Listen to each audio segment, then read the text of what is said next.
Hi, I'm RebeccaHerold, the privacy professor, and I have over 2 decades of information security, privacy, and compliance experience. And today I want to talk with you about something that every organization can improve upon.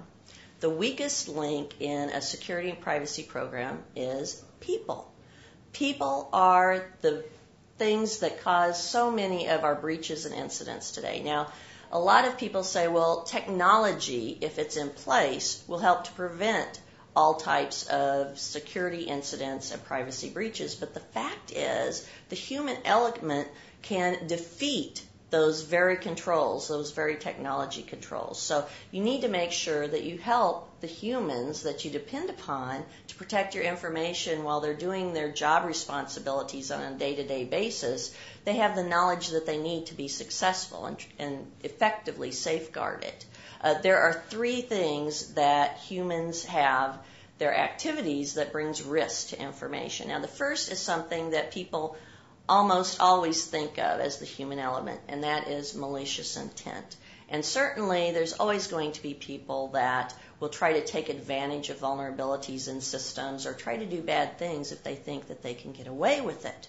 But if you increase training and increase awareness of security issues and privacy breaches and how to prevent them throughout your entire organization, then the people that are working with those type of people will notice if something seems wrong, and then they can help to prevent that person from doing malicious intent. Plus, if a person receives ongoing training and awareness who may have wanted to try to do something bad, if they have this ongoing training and awareness, they might think, uh-oh, they have a lot of security and privacy here, so maybe I better not do this. So increased training and awareness can dissuade someone who might have done something bad from doing it.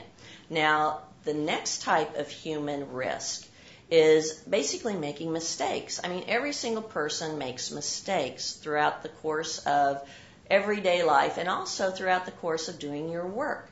But if you have enough awareness of the issues around security, then it's less likely that you're going to make mistakes. If people are aware of the fact that, for instance, they need to check the to line of their emails very closely before they hit the send key, you can prevent them from accidentally sending out confidential information to the wrong people. So increasing training and awareness will help to reduce the number of mistakes. Now, the third element is something that people don't think about, but many incidents and breaches are caused basically because of lack of awareness of how to protect information. How can people know how to prevent incidents and breaches if they do not receive ongoing training or if they have no awareness of it? So you need to make sure that you do regular training and you raise awareness so people know how to protect information. So now, how often do you need to do training? Well, many organizations that I've talked to say that they do training once a year. Well, once is not enough. Way back in the 1870s, a gentleman named Herman Ebbinghaus did a scientifically established type of research that's been proven to be still valid today. And what he wanted to do is find out how long do people remember information after they've received training, after they've attended a class. Well, he found that after just 1 hour, only 33% of those who had been in the class actually retained the information that was covered. After 1 day, that number went down to only 28% of the people who remembered that information. And then after 1 month, only 20%. And so if you think about it, back in the 1870s, there were no TVs, there were no radios, there were no online social media sites to compete with attention while people are in training. There was no Blackberries, there were no cell phones. So now it's even more challenging because when you have training, people are usually doing many other things while you're trying to get their attention and communicate what they need to know. So you need to make sure that you do your training more often than once a year. And when you do your training, also don't overload people with way too much information. That's a big mistake that organizations do. Instead, give them information and training in bite-sized pieces. Make it about 15, 20 minutes long, and make it interesting to them and engaging, and give them maybe 3 to 5 basic points that they can take away with them. Research has shown that if you identify only 3 to 5 main points, then your learners are more likely to remember and retain that information than if you try to overload them with giving them 20 to 50 different things during a training session. So make it something that they can more easily remember. And also make it engaging to them. When you give training, make it so that people can understand how it personally affects them, why they have a personal interest in doing the security activities. For example, something that I'm doing for an insurance company each quarter is going on site, and I give a training session 4 to 5 times throughout the day, and their employees can come and attend. It's about 30 to 40 minutes for each session. And what I do is I cover a topic that's specifically directed at the types of activities that the employees are doing away from work. The last topic I did was on wireless and mobile computing security. Because think about it, almost everybody has some sort of smartphone or cell phone. Everybody has some sort of computer now that they do work on in their own homes, home area networks. They have their own wireless routers. So I came and I gave training and told them what the risks are in their homes for their own information if they do not secure their wireless communications in their home, and if they don't secure the information on their mobile computing devices.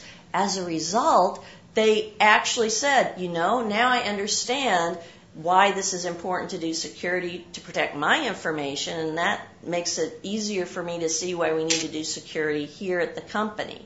So the security director there was really happy with the fact that if you give training to people about what they need to do to protect their own information, then they understand why they need to protect other people's information when they're doing work at their own jobs and doing their own job responsibilities. Also, make it fun. Make it something that will stick with them so that they can remember it by doing ongoing awareness communications and activities. A lot of people think awareness that's ongoing is only just sending out email messages or putting up a poster, and that's certainly good, but you need to think about other ways that will more actively engage people. Back in the mid-1990s, when I was responsible for security and privacy at a large financial and insurance company, I always tried to do something every month. And one month what I did was I talked with some of our marketing folks, because I knew they always had all sorts of fun gadgets and things that they used for their marketing campaigns. And I found out that they had one of these big wheels that you spin, and they had used it, and then they put it in storage. So I said, do you mind if I use your big spinning wheel? And they said, sure, why not? We're not using it. So I got the spinning wheel, and I got the artist that we had at the company, and he redid it for me, so it was divided into pie-shaped pieces. And for each of those pieces, I had a different information security or privacy topic on it. And then I put one of those little flipper deals on there, so when you spun the wheel around, it would stop eventually at one of those spots. Then for 1 week, during the lunch period, I went outside of our cafeteria, and as people were going in the cafeteria, I offered them the opportunity to play Wheel of Information Security or Privacy Fortune. What I had done was I got the cafeteria to agree to give me 50-cent coupons for anything within the cafeteria. So the folks came up and they would spin the wheel, and I would ask them a question about the topic that the flipper landed on. And if they answered correctly, they got a 50-cent coupon. And, they liked that. And I noticed that on the second day I did this, I had a lot more people coming, and I had a lot of the same people that had tried the first day. You wouldn't think 50 cents is that big of a motivator, but it is when it makes their cup of coffee almost free. So what they had done was they heard about me doing this, and they actually went out on their own and read through our security and privacy policies so that when they came back to do this, then they could almost certainly get the 50-cent coupon because then they'd answer the question correctly. So that was a great way to reinforce our policies, but at the same time, it was something that they would remember, because a lot of them talked even after that about, oh, well, so-and-so didn't get the question about this topic right, so, or, hey, did you see that so-and-so got this question right? And that was a really hard question. So make it fun, make it engaging, and then they will remember it. Also, based on these points, if your executives who give you approval for resources and time for training and awareness still don't want to do it, let them know that training and awareness is something that's required by laws. This is something that is legally required for almost every organization. Now, I just came out with the second edition of my training and awareness book, and I have a whole chapter in here dedicated to the legal requirements for training and awareness. And within it, I list 23 different laws and regulations, including the industry standard PCI DSS. So if you need help with convincing executives to give funding and resources for training and awareness, let them know it's legally required. So as a bottom line, I want to let you know that you can improve your security and privacy compliance, and you can reduce security incidents and breaches if you do effective, regular training and do ongoing awareness communications. You will reduce the number of incidents and breaches, and things will be so much easier for you in your company if you can get rid of those. And it'll make you look good, too, as the program director for your security or privacy program. So thank you very much for listening to my message today, and I hope you found it useful and interesting.